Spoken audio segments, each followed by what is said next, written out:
السلام عليكم ورحمة الله وبركاته أحبائي وأصدقائي في قناتي قناة أبو وشيم.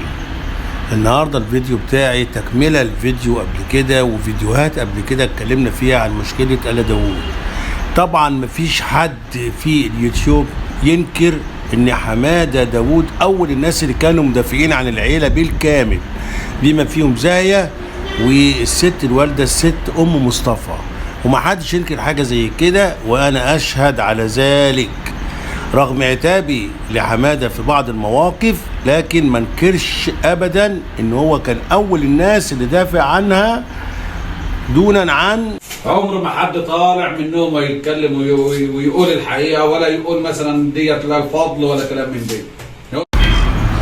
طبعا الواضح لينا دلوقتي ان في خلافات كبيره بين حماده وزاهيه ومحدش برضو يقول مفيش، رغم ان هما طلعوا هما الاتنين واكدوا ان مفيش خلافات بينهم، لكن الفيديوهات والبثات اللي بتعملها زاهيه وحماده بيرد عليها ببث او بفيديو يبين ان في خلاف، وخلاف كبير جدا جدا جدا.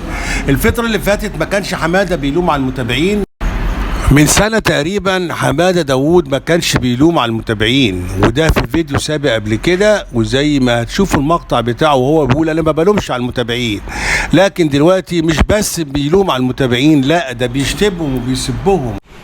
انا ما لومش الناس، انا ما لومش المتابعين. ايه اللي جرى دلوقتي يا حماده يا داوود؟ ايه اللي جرى دلوقتي يا حماده بعد ما كنت ما بتلومش المتابعين ولا بتشتمهم ولا بتسبهم، رغم ان في بعض الاحيان كنت بسمع حاجات كده غريبه منك وتلميح وتوجيهات كده للمتابعين لاذعه وصارخه وسخنه كمان. ايه اللي جرى دلوقتي وانك انت اصبحت انك انت بتشتمهم وشتيمه يعني يعاقب عليها القانون؟ هم ولاد حرام دلوقتي المتابعين اللي وقفوا جنب قنواتكم بالكامل دلوقتي ولاد حرام. المتابعين اللي وقفوا جنب قنواتكم بالكامل ونجحت قنوات آل داوود دلوقتي ولاد 60 كلب. عايز اقول لك ان الفضل الاول والاخر للمتابعين في نجاح اي قناه سواء كانت مليونيه حتى لو كانت صغيره وليها شعبيه، السبب الرئيسي في نجاحها هو المتابعين. وزي انا ما نكرتش جهودك ووقوفك مع زاهية اختك اللي هي زاهية داوود وامك الست ام مصطفى والدفاع عنهم وباستماتة، واستحملت الكتير والكتير ودوت ما حدش ينكره، واللي ينكره يبقى انسان جاحد ما عندوش ضمير وما عندوش اي نوع من الاعتراف بحقوق الاخرين. يمكن حمادة داوود في فيديو برضو سابق ظهر ان اهم عيوب زاهية داوود اللي هي اخته اللي دلوقتي بيهاجمها في فيديوهات وبثات، كان اهم عيب في زاهية داوود هو ان هي ليها طبع خاص حمادة الوحيد هو اللي عارفه. عيبه اللي هي قلبها حنين. حمادة داوود قال كلمة وحكمة، فعلا مش من حق المتابع ان هو يهين اي بني ادم. يعني انت تتفرج على الفيديو عجبك بتدي لايك، ما عجبكش بتدي ديسلايك وخلاص. تعليق يكون مناسب ليك ومناسب لصاحب القناه زي ما بقولها دايما، لان الرد بتاعه هيبقى رد مختلف على حسب تعليقك انت في الفيديو. المتابع ما لهوش حق اللي انت تهين البني ادم. وزي العادة والنغمة اللي بيقولها أي صاحب قناة لما بيحس إن هو متضايق زعلان من موقف معين بيقولك أنا ما يهمنيش القناة وأنا مش بجري عليها، جت مشاهدات جت، ما جاتش مشاهدات ما جاتش، أنا مش هو ده المصدر الرئيسي للرزق بتاعي. لكن هل يا ترى كل اللي موجودين على اليوتيوب ما يهمهمش القناه وما يهمهمش الدخل بتاعها، ولا حماده بس؟ لا دي كمان زاهية بتكرر الكلمه ديت. استني يا زاهية شويه عشان انت ليكي رؤى في نص الفيديو التاني، لان برضه انا زعلان منك جدا.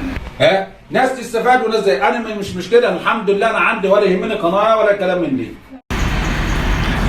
طبعا زاهية داوود تعمل بس، حمادة يطلع عليها بفيديو، حمادة يعمل فيديو، زاهية داوود تطلع عليها ببس وعناوين وتلقيحات وي الكلام ده كله. لكن انا بصراحة سمعت بس لزاهية داوود البس ما عجبنيش، لان بعض المتابعين استفزوها وخلوها ان هي تقول كلام ما يليقش بيوتيوبر زي زاهية داوود.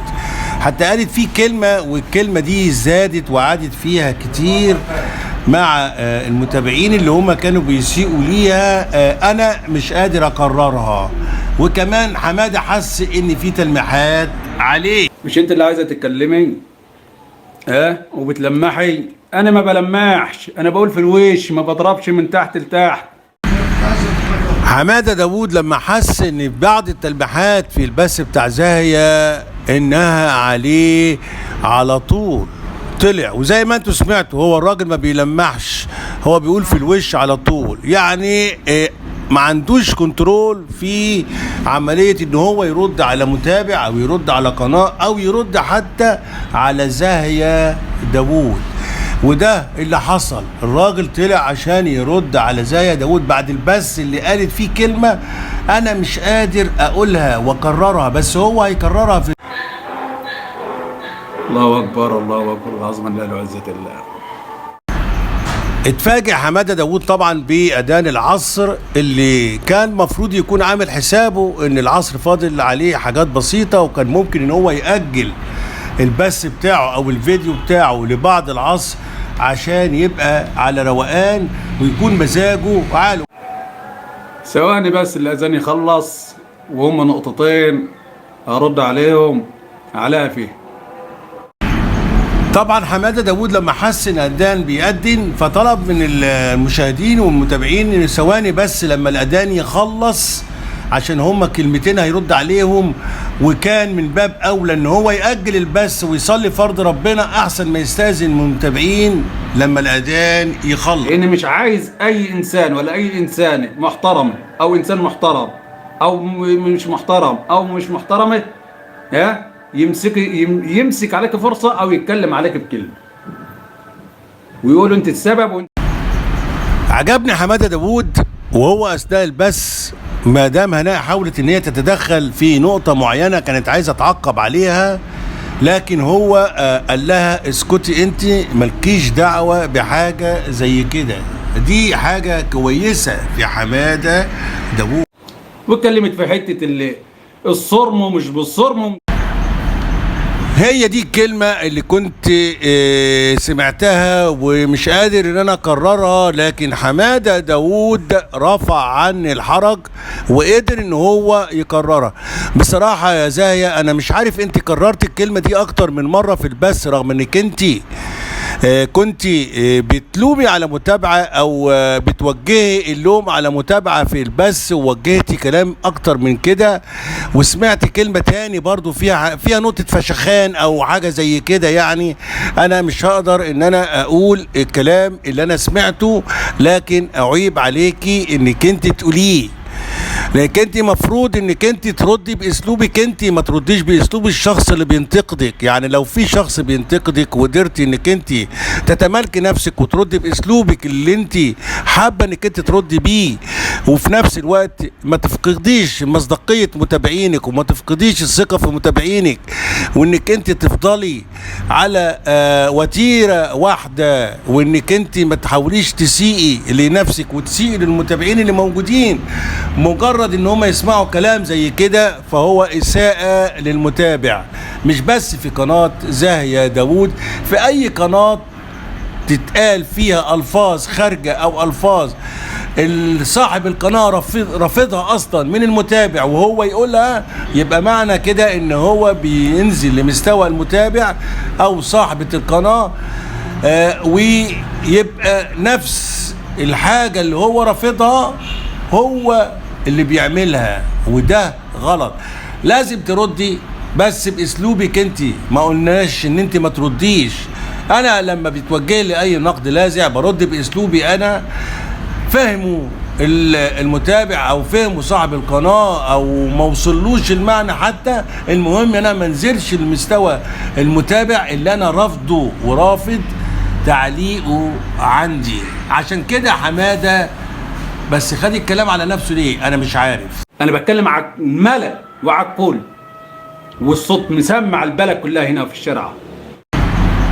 طبعا وزي ما اتعودنا من حماده وتسريحاته الخطيره المريبه العجيبه المرعبه، هو بيقول ان هو ما بيخافش من حد، ومفيش فعلا حد بيخاف من حد، ومفيش لسان يغلب لسان زي ما بتقول زاهية، وصوتك مسمع البلد كله، ودي حاجة انت بتفتخر بيها دايما ان صوتك من دماغك وبيسمع البلد كله، ومش همك اي حد في اي منطقة ايا كانت.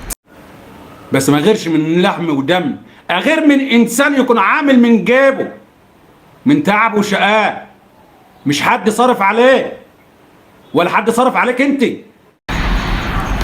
طبعا المقطع اللي انت شفتوه ده تقريبا اخر بس طلع فيه على زاهية داوود بعد ما هي طلعت بفيديو وطلعت ببث وبتشكر المتابعين وبتعتذر ليهم عن اي حد اساء ليهم وي الكلام خصوصا بعد ما حماده وصفهم بان هم ولاد 60 كلب وولاد حرام. الفيديو او المقطع اللي انتوا شايفينه الصغير بيبين عكس ما هو بيطلب من زاهية. هو بيطلب من زاهية عدم التلميح وعدم وان هو مش غيران من الركنه بتاعت مصطفى او من الدهان بتاع مصطفى او تنظيف شقه مصطفى اللي ام مصطفى قاعده عنده. لكن التلميحات دي يا حماده يا ترى رايحه لمين؟ مع انها تلميحات قويه جدا جدا. انت بتطلب حاجة من زاهية وبتطلب حاجات كتير من الناس وانت للأسف الشديد بتعملها. يبقى الحاجة اللي انت بترفضها ما تعملهاش، زي ما قلت لزاهية ان التعليقات اللي هي بتسيء ليكي وانت بترد عليها بنفس الاسلوب ده يعتبر اكبر غلط زاهية بترتكبه. انت رد باسلوبك انت. عشان كده بكررها معاك تاني يا حمادة ان الحاجة اللي انت رافضها ما تعملهاش او ما تلمعش بيها على الاقل. البيت اللي انا قاعد فيه من عرق ومن جبين. محدش يقدر يقول ان البيت اللي انت قاعد فيه مش من عرقك ومن جبينك. انت راجل اتغربت وسافرت بره، وكل واحد عمل القرش اللي هو كان محتاجه، واللي بنى له بيت واللي جاب له عربيه واللي محدش يقدر يقول غير كده، ومحدش لمح عندك بحاجه زي كده. ايه لازمته تكرار حاجه زي ديت؟ انت عايز توصل لايه؟ احنا في الاول وفي الاخر عايزين العيله دي تستقر وتبقى في هدوء وكلكم تتلموا. وانا بطالب بالفيديو، بكل فيديو بقوله ان الغرض الاساسي ان انا بتكلم على عيله آل داوود هو الصلح فقط لا غير. مش عايز اخ يبعد عن اخته، مش عايز اخت تبعد عن اختها.